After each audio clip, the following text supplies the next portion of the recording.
Nagsimula sa isa, naubos ang 5, hanggang umabot ng 15. Pagdating ng 20, hindi na makatayo. Busog na busog, lubog na sa pagkaupo. Yan na nga ang sinasabi, hindi naman babae. Kasi ako nga ha, sa sarili ko ha, syempre, syempre may sweldo ako. At sa akin, kaya ko pang i-budget. Pero paano pa yung tatlo yung anak, nag-aaral ng college?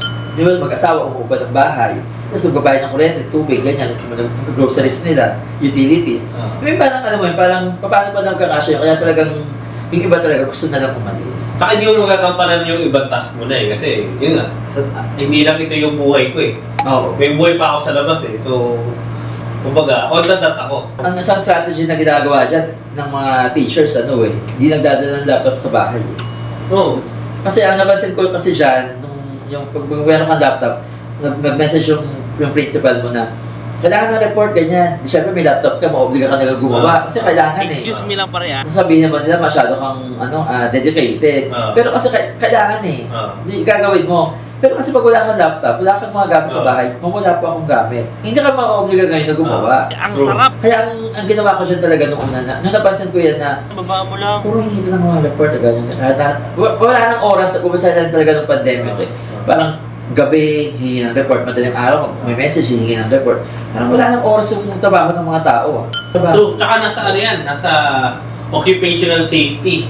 Diba? Nasa dole yan eh.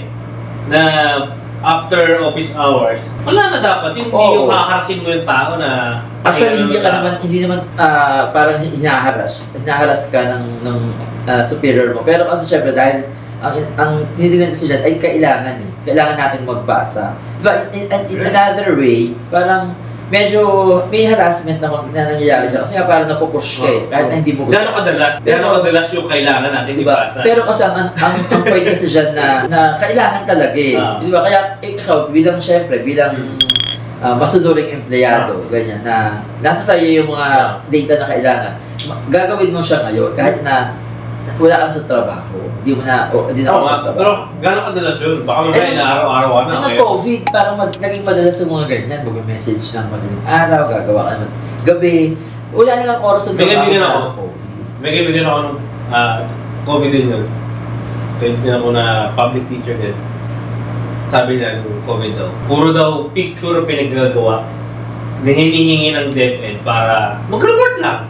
Naubos yung oras nila, kaka-picture ng mga kasi documentation. Ang sistema kasi dyan, parang ebidensya mo. Kailangan means of verification kasi yan, MOVs. Kailangan mo kasing ipakita na meron kang ginagawa. True. Siguro kasi ang sa akin dyan, okay lang naman yun. Kasi syempre bahagi ng trabaho natin yun. Pero kasi minsan, ang lahat kasi ng sobra masama ang nawawala kasi dyan, yung parang tiwala mo sa tao na ginagawa ba talaga dito yung tungkulin niya o hindi? Gumagawa ba talaga ito o hindi? Tsaka kasi ng oras yun. Hindi lang sa oras, pati sa resources. Ipiprint mo kasi yun ink, bond paper. Pero kasi nga, kung meron kang tiwala, buo ang tiwala mo sa mga tao mo, parang hindi ko na sa hahanapan yan Pero dahil para sa compliance, for compliance purposes, dahil nga yun ang pinag-uutos, gagawa ka talaga. Naiintindihan ko naman yun yung parang proof work output. Pero hindi na yung ibababa pa sa mga teacher yung burden na kailangan nyo ng mag-report sa amin. Kung gusto nyo ng audit, kumuha kayo ng ibang tao na mag-audit doon na hindi yung bibigay nyo sa teacher na parang halos everyday meron kayong ganon. Oo, meron diba? office kasi nga yun nga ang pinag-uutos. Ano masasabi mo sa academic performance ng Pilipinas, which is one of the lowest ranked among other Southeast Asian countries? Ang pagbaba kasi ng ranking ng Pilipinas sa mga academic examinations, kagaya ng PISA, ay ay dahil din sa iba-ibang factors.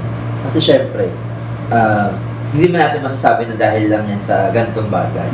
Kagaya ng isang mag-aaral. Yung behavior kasi ng isang tao, marami rin talagang mga salik dyan. Diba? Sa family niya, yung sa environment niya, sa mga kasama ng mga tao.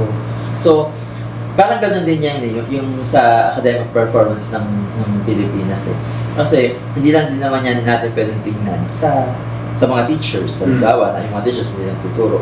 Pwede rin nga kasi yan dun sa budget. Pwede rin yan dun sa curriculum.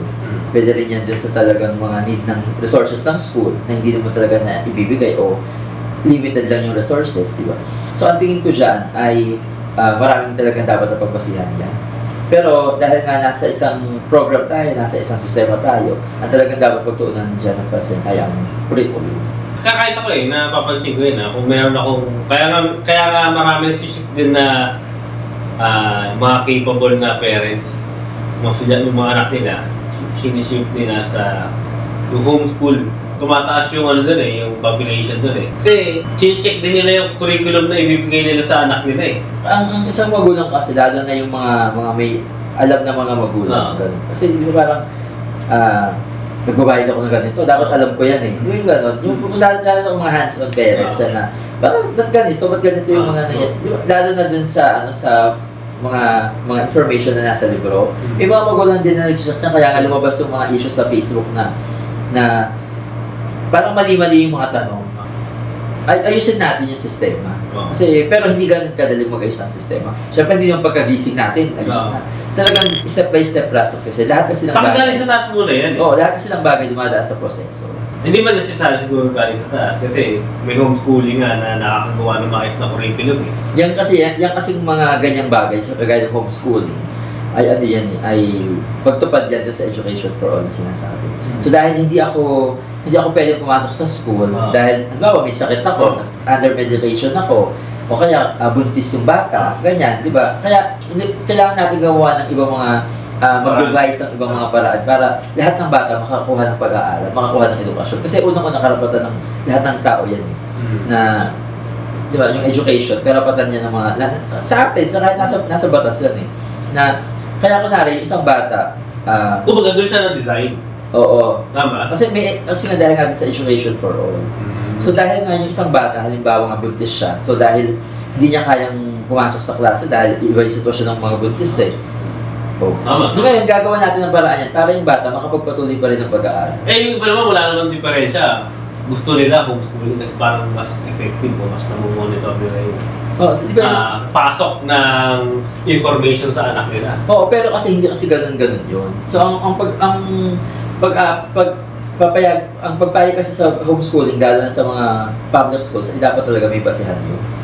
So hindi mo pwede na yung gusto lang ng nanay na i-homeschool yung bata dahil hindi siya nagigising ng maaga. Siyempre, ang ganyan kasi, masama kasi dyan yung disiplina Kailangan madisiplina rin sila. Nasa computer, diba? PC number 5 kagad siya Hindi kasi yun, kumbaga hindi siya valid na dahilan na turuan mo yung anak mo, disiplinahin natin yung mga bata dahil kasama kasi sa training ng bata yung disiplina.